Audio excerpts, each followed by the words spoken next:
Now we're cooking with Mary Mammoliti. Today we're making flourless chocolate cake. Now, I've already preheated my oven to 350 degrees Fahrenheit, and in front of me, I've already pre-measured my ingredients. So, let's begin. I've got a pot on the stove, and I filled it about a quarter of the way up with some water. Got a stainless steel pot, which is heat safe, put that directly on top, because that's how we're gonna melt the chocolate. I've got some semi-sweet chocolate bar, and we're gonna give it a rough chop. I'm taking my large chef's knife, and I'm just kind of cutting through it to get it into smaller pieces. Add this to our double boiler. Get it right into this bowl. I'm also gonna add some butter to this. So now while we have the butter and the chocolate melting down in this pot, this will take about 2 to 3 minutes. While this is happening, I've got about a quarter cup of warm water in a bowl, and I'm gonna add in my espresso powder. Give that a little whisk. So let's set this aside.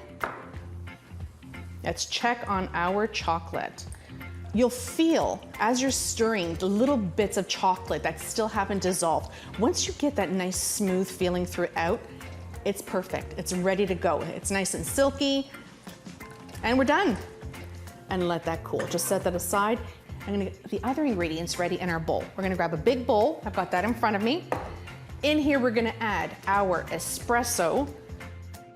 We're gonna add in our sugar, our vanilla extract, little pinch of salt, our baking powder. Give this a quick whisk. And I'm gonna use a larger whisk for this. Now I'm gonna pour my melted chocolate right in. So good, right into the bowl with all the other ingredients.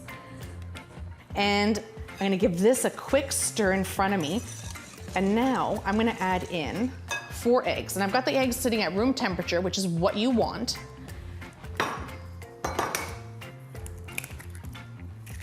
And now using your whisk, I want you to incorporate these eggs into that chocolate batter that you've created. To this, I'm gonna add in our unsweetened cocoa powder.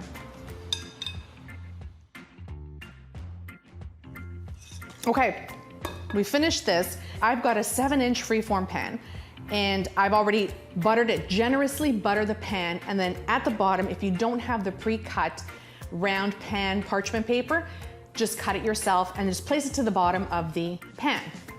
Get my spatula, and we're gonna pour this all in.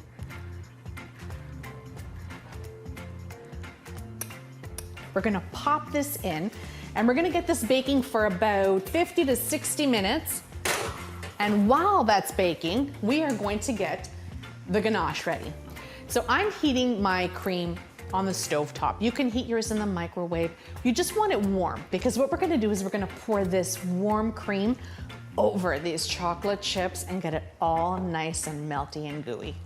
So our cream is all heated through. We're gonna turn the stove off and pour this directly over top the chocolate chips.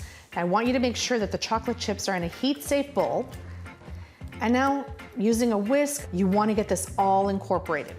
So we've got our ganache all smooth and creamy. We're gonna set this aside. Through the magic of television, my cake is baked, cooled, and placed on a cake stand. Got my ganache in the bowl, pour it directly on top of this cake. And I'm just giving it a little spread. That's it for the ganache. That's all it takes. I wanna add some fresh raspberries to the center. Now we're gonna give it a quick dusting with some confectioner's sugar. And now it's time to taste. We're gonna grab a little bit of this chocolate fudgy goodness with the raspberry. This is delicious. It's chocolatey, it's fudgy. This ganache is bang on. And the little tang from the raspberry really does add an extra layer to this. For the full recipe, you can visit ami.ca/recipe.